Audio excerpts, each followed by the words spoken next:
recorrido que se celebra en el marco de la Semana de la Educación de Jóvenes y Adultos, una propuesta que articula la teoría con la práctica. Siempre decimos que la educación tiene que tener un sentido y a nosotros nos llena de orgullo poder conocer los puntos emblemáticos de nuestra provincia. El recorrido es parte de una actividad, un conjunto de tareas que buscan articular el trabajo en las escuelas y el conocimiento en los colegios con el conocimiento científico. La modalidad de jóvenes y adultos es la modalidad que restituye derechos permanentemente. Esto es una gran clase de historia, una gran noche de restitución de derechos. Se ha visibilizado con mayor fuerza el compromiso que tienen trabajando para la modalidad, porque todas las escuelas, todas las extensiones áuricas, en cada rincón de la provincia en donde estamos, ha presentado alguna actividad. Sobradamente es muy interesante y atractiva para quienes compartimos el gusto por la historia, así que deseo que tengamos una linda jornada.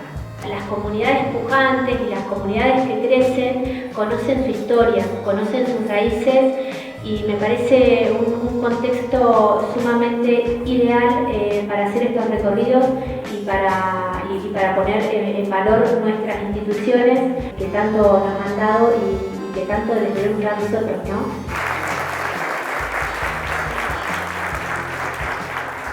Iniciamos el recorrido histórico hablando sobre la conformación del territorio y el papel que tuvo la conquista del desierto, la famosa conquista del desierto, en la conformación del territorio pampeano. Ustedes ahí, si han escaneado ya el código QR o lo han visto, tienen un mapa, tienen marcado en color, ¿sí?, la provincia de La Pampa, las provincias patagónicas, Neuquén, Río Negro, Chubut, Santa Cruz, Tierra del Fuego, y además las provincias de Chaco, Formosa y Misiones, que son primero territorios nacionales y luego provincias que se conformaron mediante la acción que llevó a cabo el Estado Nacional a fines del siglo XIX con las avanzadas militares del Ejército Nacional, y una de esas avanzadas militares, la que reconocemos generalmente en este territorio como importante en la conformación del mismo, es la que llevó a cabo Julio Argentino Roca y el Ejército Nacional. El papel que tuvo también el genocidio indígena que provocó la famosa conquista del desierto y que tiene mucho que ver también con la conformación no solo territorial sino social de nuestra provincia. Todo este recorrido previo que nosotros hicimos tiene que ver con la historia de nuestra provincia, una historia que si bien sucedió hace más de 100 años atrás, es de mucha relevancia poder conocerla, poder estudiarla y abordarla con la profundidad que requiere, porque son procesos que tienen que estudiarse desde cierta perspectiva para entender el porqué, el cómo, el quiénes.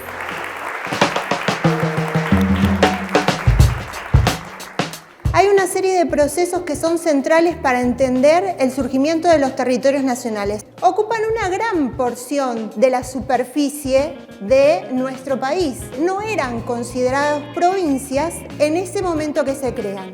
Cuando Mitre asume la presidencia, hay una primera ley, que es la Ley 28. Estipula que todo el territorio que no forma parte de las provincias tradicionales, son territorios nacionales. Tenemos una gran extensión de tierras que se incorporan al Estado Nacional y esa incorporación de tierras va a estar asociada también a cambios institucionales y normativos.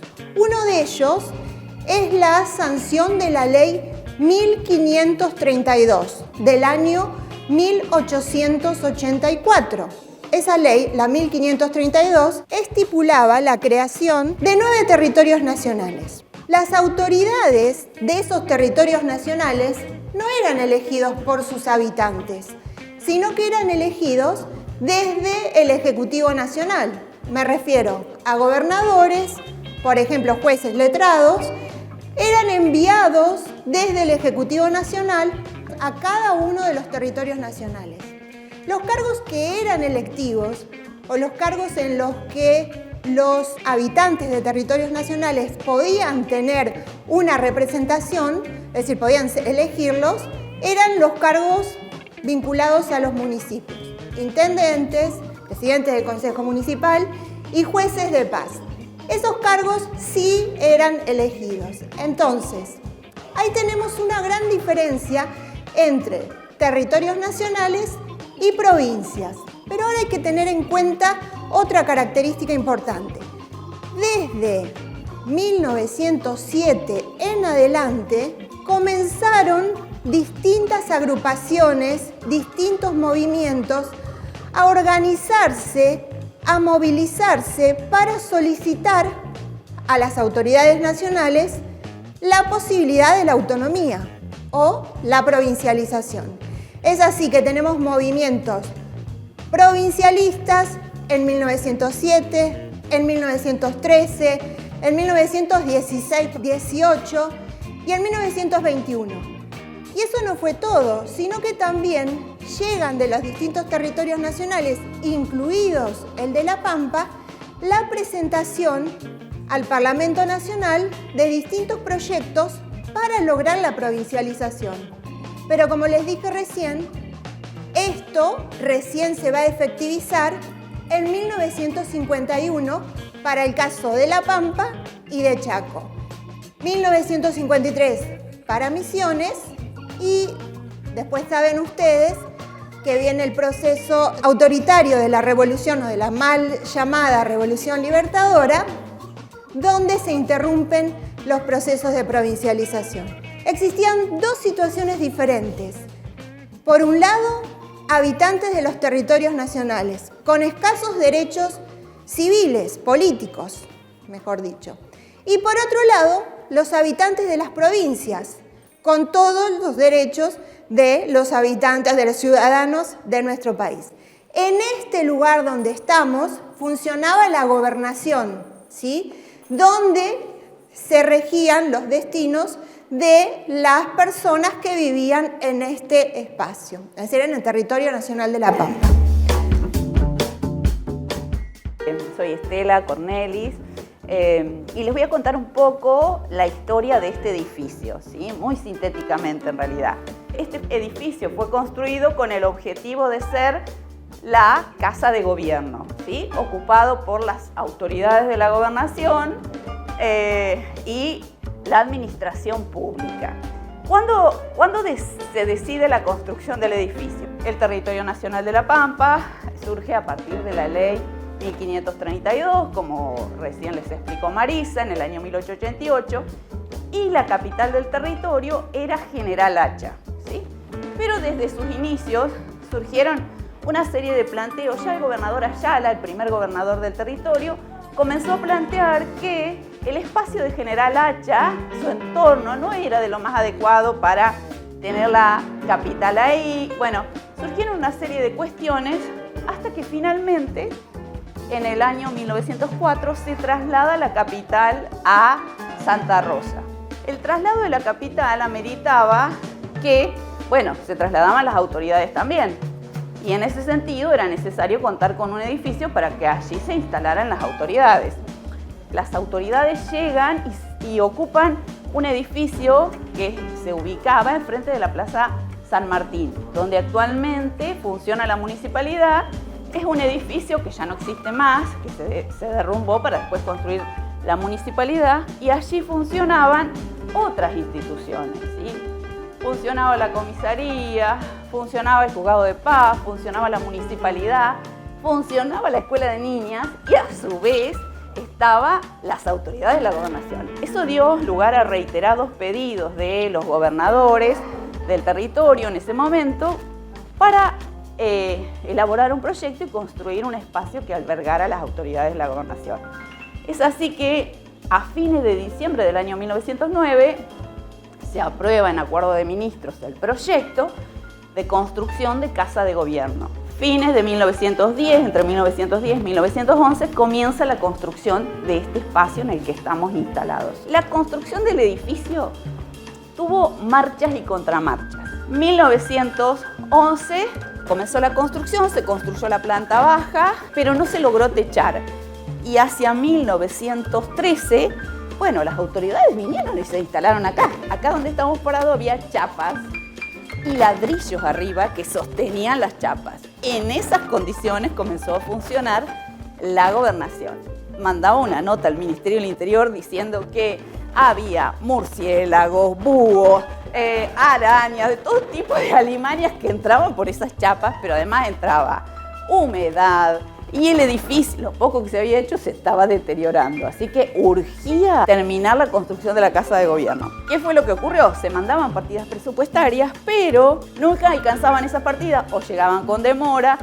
En Hacha, la capital estuvo por 20 años. Allí se construyó la primer Casa de Gobierno. Entonces mandaban partidas presupuestarias para terminar este edificio, pero se deterioraba el de Hacha y parte de las partidas presupuestarias iban para Hacha para arreglar lo que se estaba deteriorando. Finalmente la planta alta se termina de construir y se inaugura en el año 1928. Recién en el 35 podemos decir que la obra se culminó. Si uno mira los boletines oficiales, por ejemplo, de ese momento de la gobernación, va a encontrar, bueno, hasta qué mobiliario se compraba. La cocina tal, para los baños. Bueno, la planta alta fue pensada como vivienda del gobernador y su familia, básicamente. Y la planta baja era el espacio para que funcionara la gobernación. Imagínense, no era un aparato burocrático administrativo inmenso. Va a ir creciendo y cuando La Pampa se convierta en provincia, ahí también empezaron los problemas porque este edificio no alcanzaba para albergar a todas las autoridades. El que hizo los planos del edificio, por ejemplo, fue Carlos Mazzini, que en ese momento era el director de la Dirección de Arquitectura, ¿no? Obras Públicas, y que dependía obviamente de Nación. Se trajeron materiales importados, por eso también el costo. Si ustedes subieron por la escalera habrán advertido que es una escalera de mármol. Se importaron pisos también de madera, de muy buena calidad. El diseño original tenía muchos más detalles. Inclusive tenía hasta una reja que rodeaba el edificio. En algún momento, para abaratar costos, uno de los gobernadores mandó a construir ladrillos localmente, ¿sí? Porque si no, los costos se iban muy altos. ¿Saben quiénes trabajaron? ¿Quiénes fueron los obreros que construyeron, las manos que construyeron este espacio? Los presos de la cárcel de Causados, exactamente. Los presos se ponían a trabajar en obras públicas, exactamente.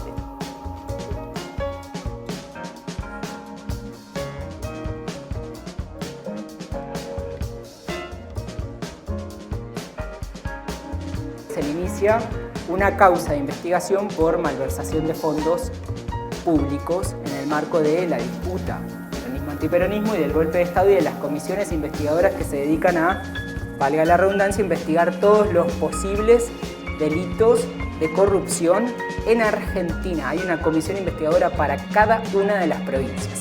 Nota rápida. Hicimos un relevamiento con Marisa en el archivo. Hay 11 cajas de archivos solo de la provincia de La Pampa.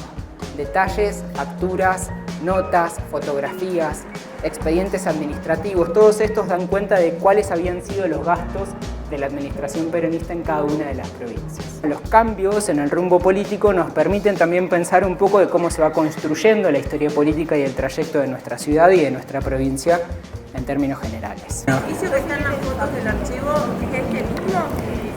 Es este mismo edificio el que van a encontrar que hay una distancia porque hay un busto. Ese busto de Eva Duarte de Perón al que me refería al inicio. En ese acto de homenaje que se utiliza también para la apertura del año judicial, se colocan las ofrendas y van a ver que hay una foto en la que está Salvador Ananía justo al lado del busto. Esa foto es antes de que se le propinen los 3 disparos. De hecho, conforme el expediente judicial, aprovecho que no viene nadie, los tiros habrían sido propinados en esta dirección hacia donde está la puerta. Esas fotos, son pruebas del expediente judicial que se iniciaba contra Tierno, como comentaba. Hay algunos cambios en la fachada, pero es este mismo el edificio al cual nos estamos refiriendo con este evento. ¿Se confirmaron los casos de corrupción?, preguntan. En general, para el caso de La Pampa, sobre todo, que es lo que nosotros hemos analizado, no hay corrupción comprobada de malversación de fondos públicos. Hay un análisis específico para la Fundación Eva Perón, ¿no? Y los gastos que realizó esa fundación, lo mismo las partidas que se asignaban para resolver cuestiones de justicia laboral. No se comprueba que se hayan sacado fondos del arca pública, es decir, del dinero del Estado, para uso particular. No hay pruebas. Y les aseguro que las pruebas que juntaron las comisiones investigadoras son por demás exhaustivas, ¿no? Hay cuadernos de anotaciones, expedientes, tickets, hojas, y todo este trabajo administrativo y de investigación administrativa lo realizaban personas civiles y algunas también que tenían vinculación con otras fuerzas políticas de la misma ciudad. Una vez que se da el golpe de Estado de la denominada Revolución Libertadora, al poquito tiempo se establece un decreto que conocemos como de desperonización, el cual prohíbe la mención de los nombres Eva Duarte de Perón, Juan Domingo Perón y toda la simbología que refiere a ellos dos. Además de extraer los bustos, son eliminados o bien ocultados libros que contengan referencias. Las calles también cambian de nombre. Quienes vamos al colegio Guiñazú, este dato gracias Estela porque no lo teníamos, saben que la calle de nuestro colegio, ¿cuál es? La calle Libertad. Hasta antes de ese golpe, la calle se llamaba 17 de octubre. Donde estuvimos recién, hasta 1913 se llamó calle Roberts. Y eso tenía que ver con el jefe de la estación de ferrocarril oeste.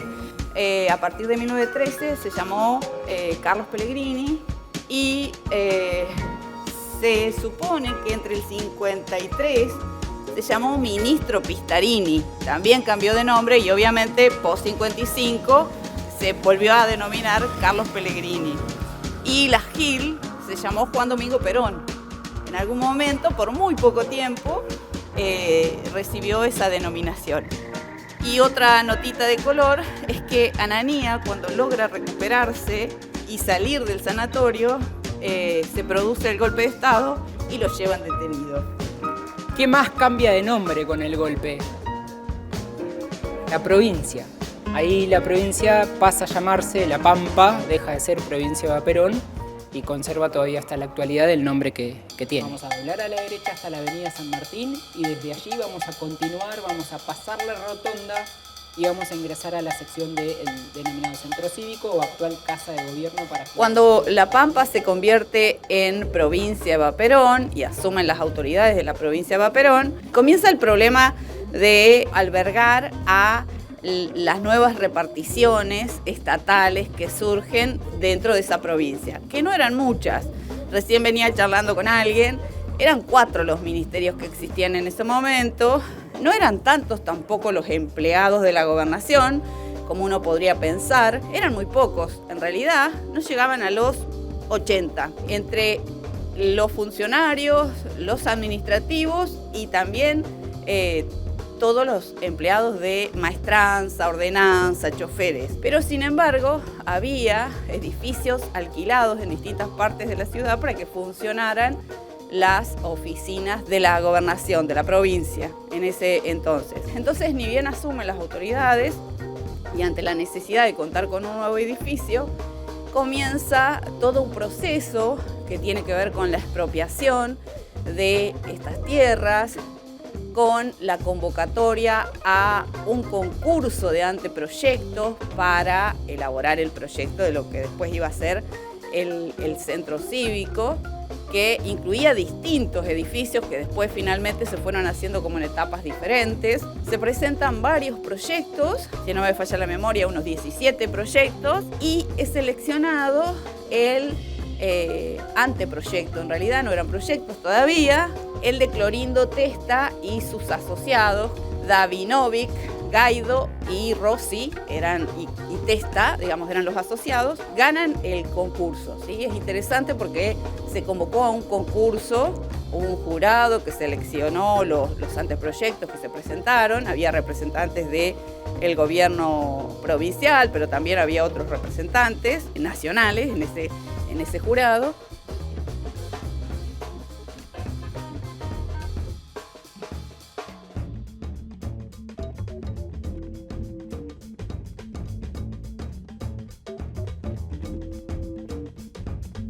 Pero después, por determinadas circunstancias, problemas económicos y demás, no termina firmando. Quien había salido segundo también en la licitación tampoco quiere hacer la construcción y después, recién en el 58, se vuelve a hacer otra licitación y a partir de ahí empieza la construcción de lo que va a ser la Casa de Gobierno. Y a partir del 62, de 1962, se van entregando partes de la obra ya terminada para que se movilicen, se trasladen los empleados de la gobernación, los que estaban en la antigua Casa de Gobierno y en otros edificios alquilados también y que implicaban erogaciones presupuestarias para el gobierno. Y la inauguración de la Casa de Gobierno se realiza el 30 de agosto de 1963. Después hay otras edificaciones que se van construyendo con el tiempo, ¿sí? Pero en el 63 queda terminada esta obra. La obra de Clorindo Testa, que además de ser arquitecto también era pintor, escultor, digamos, muy reconocido, no solamente a nivel nacional, sino también a nivel internacional. Este edificio fue declarado Patrimonio Cultural, ¿sí?, de la provincia, forma parte del inventario de los bienes patrimoniales, al igual que la antigua Casa de Gobierno. Agradecemos nuevamente la paciencia, el tiempo, el acompañamiento. Esperamos de verdad que les haya gustado mucho este recorrido. Nosotros estamos fascinados, me tomo el atrevimiento de hablar por parte de todo el equipo. Es una alegría enorme que nos hayan acompañado esta cantidad de personas y es un gusto poder hacerlo, así que esperamos de verdad que lo hayan disfrutado.